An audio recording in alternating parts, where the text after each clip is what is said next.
Dr. Lord, for organisations, whether they be large or small organisations, government departments, corporate business, who might feel that their businesses aren't fully utilising their human resources, how would you suggest they could see benefits in doing something about it?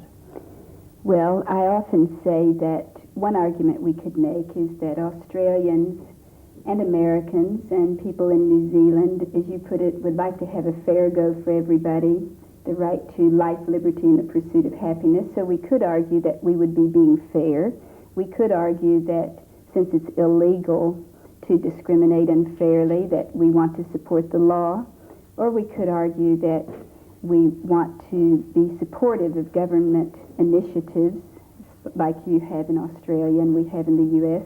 However, I prefer to talk about the benefits to the companies and the organizations, the government agencies, in terms of the benefits to the bottom line as the organization measures it.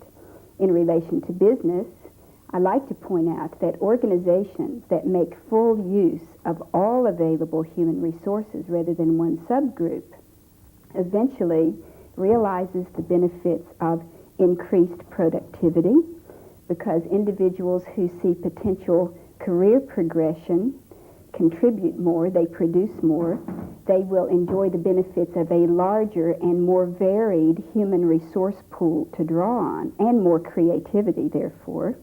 They will engage in better marketing strategies, because when we have the full range of consumers represented in the decision-making process and the planning of the marketing strategies, we are far more sensitive.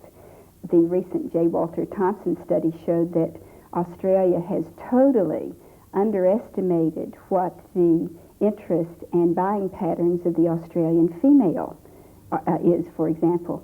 So we will see increased satisfaction of workers, more cohesion within the workplace when one removes sexual harassment, when one makes a more supportive human relations environment, which grows out of positive plans of action.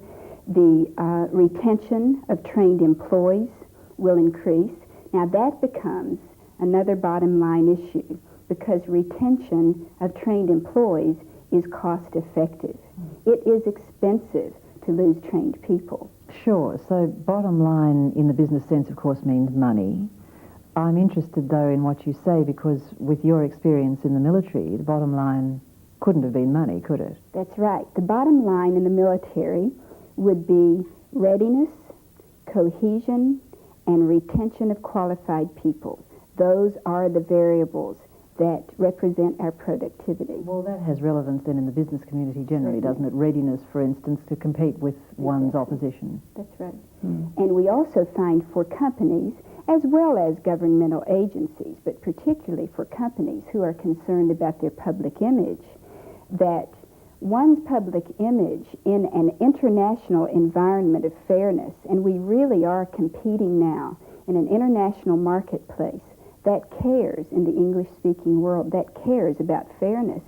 We find consumers very sensitive and critical, and it is not merely women nor minority men. The best example would be the middle-aged father who is quite content with the role his wife has been playing, whether it's traditional or non-traditional, because it's mutually supportive. But he wants his teenage daughters to have every opportunity to achieve. He wants fair employment practices available to her because she's just like Dad, she's a chip off the old block, and she could be president of the world. So some of the most ardent proponents of full utilization of employees become those middle-aged males who have an investment in fairness for their daughters. So we do find that public image suffers tremendously when an organization persists in unfair employment practices or unproductive employment practices, when the rest of the world is moving forward and fully utilizing all of its human resources. By human resources, I understand you to mean human beings, obviously. Right. Men, women, minority groups of one kind or another. Let's talk about women for a moment. Are women generally interested in these sort of changes? Well, on one of my early trips, I was told that I needed to be aware that Australian women were not like American women.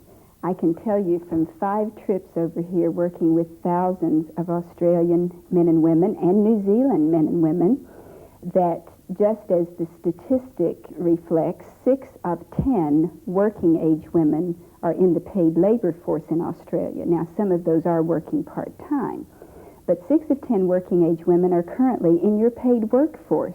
We are not talking about creating some unreal social change. We're talking about their being in the workforce, but being utilized right at the bottom rungs, contributing in a limited fashion, and not having full access to promotion. Without being biased or subjective, can you compare the management qualities between men and women? Yes, and I compare those based not only on my own personal experience, but I would prefer to refer to the research literature that is currently examining truly effective leaders, creative leaders.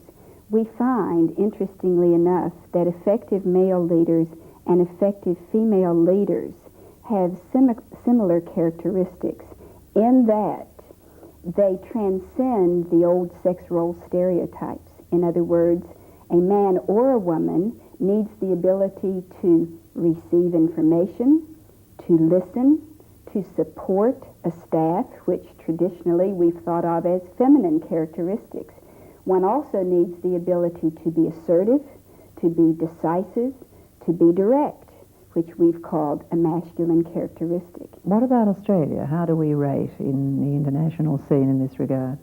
Well, one could look at a variety of measures.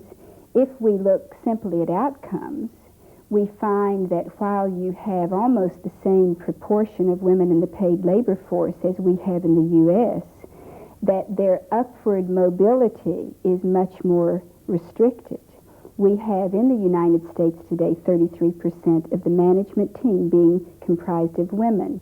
But we really do have in countries like Britain, for example, in the private sector, 10% of their management team is female, and including the public sector, that moves closer to 20%.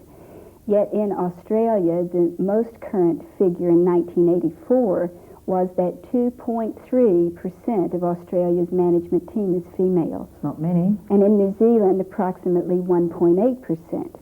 So what that says to me in comparisons is while the motivation is there and the educational similarities is there between men and women in your country, there has not been the systematic organizational commitment to full utilization of people. And I think it's why one sees a variety of initiatives, both from government and initiated by various companies, toward the full utilization of all.